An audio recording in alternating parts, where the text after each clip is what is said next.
در ناحیه سوخت که در مسافه زیاد از 100 کیلومتر دورتر از مرکز ولایتمان جایگیر شده است، امروز کارهای تیاری بعید 28 سالگی وطن خیلی دامن فراخ کرده در سمت آباد کردن این مرز کهن و جاوید. اکثریت اهالی ناحیه زیبا منظر از یک گریبان سر برآورده مهنت میکنند.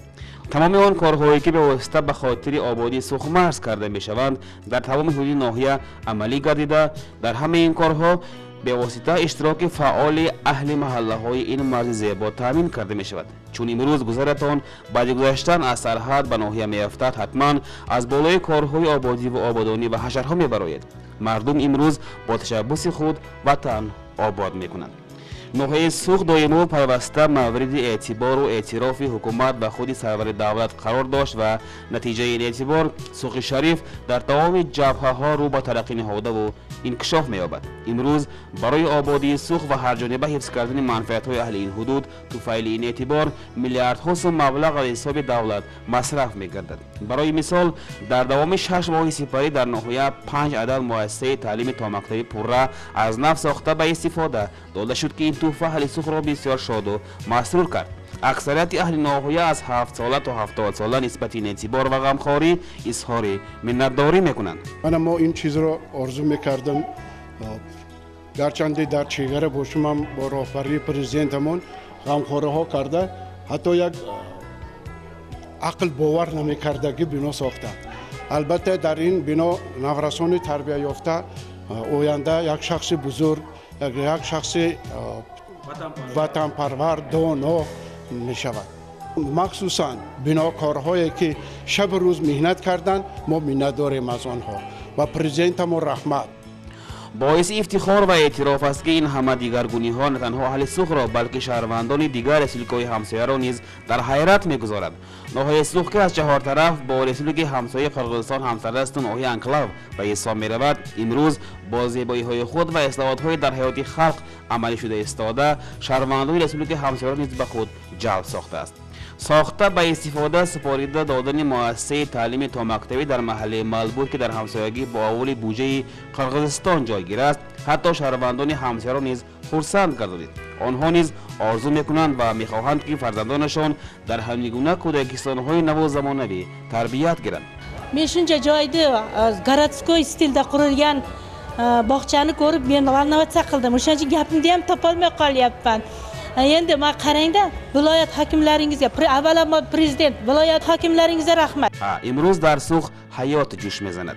قلب همه برای آبادی و آزادگی ناحیه میتپد. در قلبی که به خاطر آبادی وطن میتپد، حسیات وطن دوستی و وطن پرستی جوش میزند. جمع شهروندان محله حضرت علی از آن حدودهای است در ناحیه که به این سرزمین قدم بزرگان رسیده و مردم این ده نیز امروز کمربسته آبادی وطن هستند. در اساس اعتبار و تشبث و سخاوت کوشش اهل محله این مکان آدمان سربلند آباد می‌گردد. در دوام مدت کوتاه قریب یک قسم راه‌های محله منفرش کرده شدند. معلوم است که تنقیصی آبیاری و نوشاکی در این محله نیز نظررس است و گفتن ممکن است با کوشش خود اهل این حدود این معما را نیز امروز حل می‌کنند. بنا به معلومات رئیس محله مذکور سبحان نشانوف، با گذاری سنگ سیاه این محله یکی از سخاوت پیشگان آب حیات آورده باشد، یک نفر زن نیکسریش و فرزندان او به عوض زیاده از 40 میلیون سوم گذاری خود را پر منفرش گردانید. این البته از حسی بزرگ وطن دوستانه اهل این دهات و عموما خلق این مرز بوستانی و باستانی درک است. من همه برای خلقم، برای محله دیت بچه‌ام می‌خواستن کار کنه، پول دوب کارگش گسیل کرد. من دیگه جواب صرف نکردم، همه کوچه و صرف کردم برای آباد محله. دستور حکم و پرزیدنت من نگاه کرده آباد محله و من خواستم خوش کردم. من ورجو من 3 میلیون تومان اسفل من برای خدا حساب خدا مو بعدت بچه‌ام کردیم اصلا خود سعودی که خلق من ندار، همسایه ها من ندار، کار ثواب من پرر ژورنالیست آمدن نوشته برفتم، پدرکار اومد رحمت گفته برفت، رحمت گجو نالت گجو ما جاش بیاد دیگه کار خودم نکرده، همون کوچه آباد کردیم برای خلق، برای حق همسایه ها. امروز نفس گرم اصلاحات ها، نفس گرم دیگرگونی ها در تمام گوشه های وطنمان به مشام میرسد، از جمله در گوشه های دوردست وطن. ناحیه سوخت که یکی از ناحیه زیبامنظر و دور از مرکز ولایت فرغانه جای گرفته باشد، امروز مورد اعتبار حکومت و خود پرزیدنتمان قرار دارد و امروز ناحیه آباد می‌گردد توسط سیاست عادلانه و بنیادکارانه پرزیدنت و همچنین مهنت حلال و آباد کننده خلق این مرزی کهن و جاوید. و بینندگان عزیز، امروز در حیات ما تمایل حیاتی اداره های دولتی به خلق باید خدمت کنند، نه خلق برای اداره دولتی در حیاتمان تعارف چقورتر جا گرفته و در عمل تطبیق می‌گردد و اثبات حقیقی خود را در حیات یافته ایستاده است. در زیارتگاه حضرت علی ناحیه امروز قبول حاکم ولایت فرغانه شده گذشت و در این قبول سیار اکثریت ساکنان محله های ناحیه ما اشتراک کردند و درد و مشکلات خود را به حاکم ولایت و همچنین به رهبران سکتور ولایت بیان نمودند و البته این اقدام اینه که قبولخانه خلقی پرزیدنت ریاست ازبکستان تمام اهل ناحیه با دل جان پذیرفتند. امروز رهبر باید با فعالیت پرثمر و دائما با خلق بودنش برای رضایت اهل حدود خودش موفق گردد. طبق نقشه قبولخانه خلقی پرزیدنت مملکت در ولایت فرغانه در ناحیه سوخت قبول سیار عمومی حاکم ولایت برگزار گردید. به خاطر رهایی جستن از معماها و مشکلات خود به زیارتگاه حضرت علی ناحیه از تمام حدود سوخت شهروندان تشریف آورده بودند و با حاکم ولایت و رهبران سکتورهای از ولایت تشریف آورده صحبت کردند. ناحیه سوخت قبول سیار حاکم ولایت شهرت و زمینش غنی شده گذشت. این قبول ولایت رهبر ما از همین ناحیه امان از 27 محله فقرالار یگان فقراها اومدن درد و معمای خود را گفتند. بعضیشون در جایشون البته حل کرده شد، بعضیشون وقت طلب میکردند. سیار قبول تشکیل کردگی پرزیدنت ما شوکت میرامونوف میناداری خود را بیان میکنه. سراول پیش از آغاز صحبت و قبول سیار از جانب حاکم ولایت فرغانه شهرت مدمین وجغنیف تاکید گردید که ناحیه سوخت در مقیاس ولایت موقع به خود خاص را صاحب است و برای آبادی سوخت مرز روزهای نزدیک باز 3 میلیارد سوم مبلغ جدا کرده می شود. همچنین ماه اوگوست به ناحیه آمدن سرمایه گذاران خارجی و در اساس مبلغ گذاری آنها ساختمان یکچند عدد زوادهای 3 ساله به نقش گرفته شده است. تمام آن کارهایی که در مقیاس ناحیه عملی می گردند همه در اساس اعتبار و غمخواری سرور دولت اجرا کرده شدند. من بوده ببینید روز بر روز من خانه سازی خو من خواهم نفر تاشکن رفتم واش دیدم خانه ها کم نیست. خود ده من سوخت من خدا خواهد من زبوره ببینید بیمارو من مقطع سوختم دیگه کارو اسفالت کردم همش جوشنده. من مو اعتبار مو دستگیر کردم دکور یکم این برای مو آبادی محله برای خلقه برای یک پرزیدنت دکونه مثلا دیگه نه من یکم من همسه ها کده نقش دارم. من دیدم برای تمام بر رفته اومدم مو بیمالون هیچ یگان گفلیش نیست. من خراسان همش نقص برای یکم ما میفته چیزی که مو باید حاضر سیاست ما دستگیر کنیم. مو هم دستگیر کرده یوردم داده عدس رو به من کار کنم هیچی نباشد یک گپ نقص کردی من ده ها گویم من آدم کار کسی دیسید که این مبلغ کلونه اینجا مبلغ کلون اگه من سمیفتگی عمرشان دراز شد پرزیدنت ما آینده با سوخم آباد شوند. من ولایت حکم ما یگان حکم که ولایت شد یگان مرتبه این حکم من اعتبار داده گنی یک جوش به یک مانده 6 بار رفت برام مسئله اعتبار همه کمیشه برای اکن هر غرضگوی هم این با و گفته غرضگو اول بدگی برای های مینوس پیروز ما هم طرف پیروزی گرفته رفته را بده کن آباد شد وطن رو آباد کنم دستگیر کنم منفعت خودم. باید گفت که تشکیل این قبول‌های سیار امروز به حکم عنعنه در آمده و مردم دولتمان از سیاست عادلانه سرور کشور بسیار خرسند، چون که در این گونه بهامایی‌ها معما و مشکلات اهالی حل خود را یافته و تمایل حیاتی اهالی برای منفعت دولت نیست، بلکه دولت باید به منفعت‌های اهالی خدمت کند کاملا به حیات تطبیق می‌گردد. در ناحیه سوخت 28 عدد جمع شهروندان موجود بودند. در هر یک این حدودها معماهای به خود خاص جای دارند. معماهای تنقیسی و رسیدن آب نوشابه و آبیاری، وجود داشتن مشکلات در تامینات گاز طبیعی، برای ماندن تامین به ممانعت قوه برقی، مسئله تامینات اهالی با جای کار دائمی، تامین راههای داخلی ناحیه و منفعش کردن آنها، مسئله های تامینات اهالی با خانه و جای، حالت ناگوار یعنی تامین طلب بودن خانواده های در اصل لایحه‌های نمونوی داده شده، رواج صاحبکاری و سیاحی داخلی، گرفتن شناسنامه یعنی پاسپورت شهروندی ریسپوبلیک ازبکستان، ساختن و وسیع کردن سیلارها در حدودهایی که خطر آفات طبیعی وجود دارد، قلعه‌ها فراهم آوردن برای گذشتن شهروندان در نقطه گمرک پاست وادل و چشمک همسرحد با ریسپوبلیک قرقیزستان است، ساختن و تعمیر کردن مکتب و کودکستان‌ها در بعضی محله‌های ناحیه، تامین اهالی با واسطه علاقه تلفنی وطنی، شرایط‌های قلعه فراهم آوردن به نسل نورز در اساس 5 تجاوز پرزیدنت مملکت، تشکیل کردن مؤسسه تعلیمی برای بچگان ناگران و این قبیل معماها از جانب اهالی به حاکم ولایت و رهبران سکتورها بیان کرده شدند. قسم اساسی این معما و مشکلات در جایش حل کرده شد.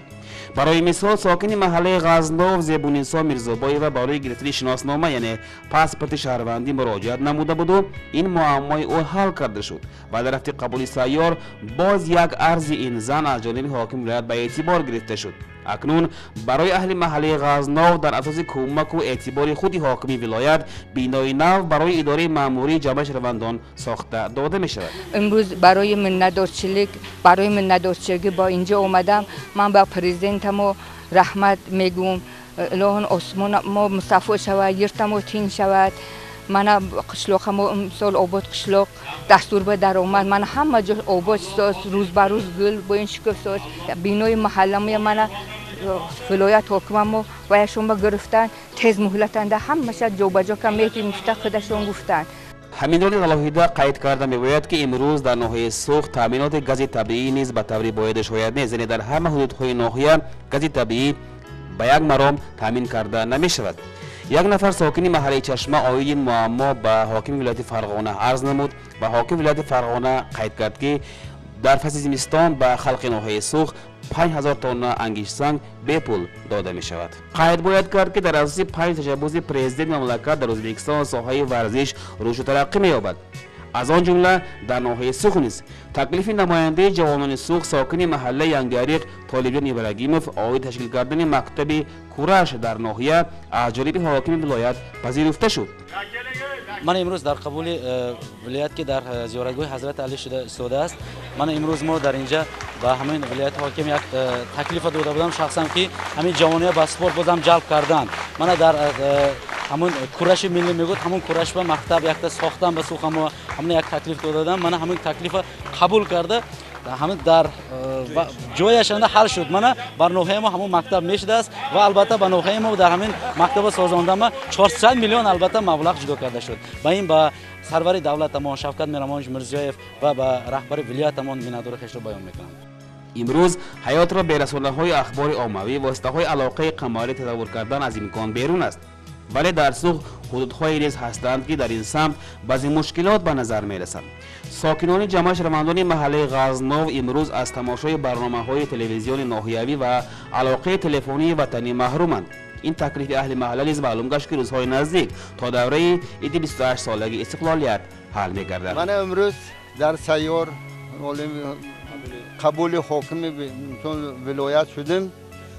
معماهایی که در قشلاق ما هستند ما اومدیم به این هوا گفتم که تلفن ازبکستان غزنو ما کار نمیکند، فقط قرقیز کته بودیم و اگر ازبکستان ما میبریم جو قیمت به میغلطید. من حاضر اگر حکم این چیز قبول کرده گرفتن معقول شد. من وظیفه دار و شخص رو بار کردن بعد چیزی که تلویزیونیا و میسر همه سوخیکان همه آباد شدن ما میسر میگردم. خالصه گفته باور ما هست. البته اینکه این گپ یک گپ من نه، این گپ عمومی خلق همه غزنو میگوید. در حقیقت امروز وظیفه اساسی رهبر دائما با خلق بودن و نایل گشتن بر رضایت خلق به حساب میرود. قبول سیار عمومی حاکم ولایت فرغانه در ناحیه سوخت نشان داد که معما و مشکلات خلق کم نیستند و آنها اکثریت توسط دخالت بی‌واسطه رهبران حل کرده خواهند شد. این باشد باعث منتداری اهالی می‌گردد. در زیارتگاه حضرت علی تشکیل کردن این قبولخانه های سیار برای منفعت خلق اهمیت کلان دارد. من با راهبری حاکم ولایتمان امروز همه تشکیلات ها در همین زیارتگاه با درد خلق رسیده، با خلق یاری عملی رسانده استاده‌اند. از این ما به نهایت ممنونیم. من به نزدیکی ما در جشن سالگرد 28می مستقلی ازبکستانمان استاده‌ایم. در این عید مسئول همه فقراها با جان دل با یک تن از دستش آمدگی خدمت‌هایش کرده با موفقیت این روز مستقلی را جشن میگیریم گفتم من البته باور میکنم. برای این لحظه ها از پرزیدنتمان از حاکممان به نهایت منت داریم. در هفته قبول سیاری عاموی اکثریت رهبران اداره و تشکیلات‌های گوناگون ولایت حضور داشتند و همه معماهای صحای خود را برای اجرا قبول کردند. در هفته صحبت و باخوری یک چند ساعت معلوم گشت که امروز باوری خلق بر رهبران می‌افزاید و این البته توسط سیاست عادلانه و خلق پرورانه پرزیدنت مملکت به دست می‌آید. باید گفت که امروز خلق ناحیه سوخ در راه آبادی وطن و مناسب پیشواز گرفتن عید اصالت وطن کمر همت را محکم بستند. باوری خلق این حدود با آینده نیک کلان است. آنها می‌دانند که توسط این قبیل کارهای نیک منظر است به تمام آرزوهای رژیم خود می‌رسند. اعتبار حکومت به خود سرور دولت نیز به ناحیه هرگز کم نمی‌گردد. این باشد باعث با قوه دوچند مهنت کردن اهل ناحیه به خاطر فراوانی روزگار و امنیت اهل کشوری ناتکرار می‌گردد.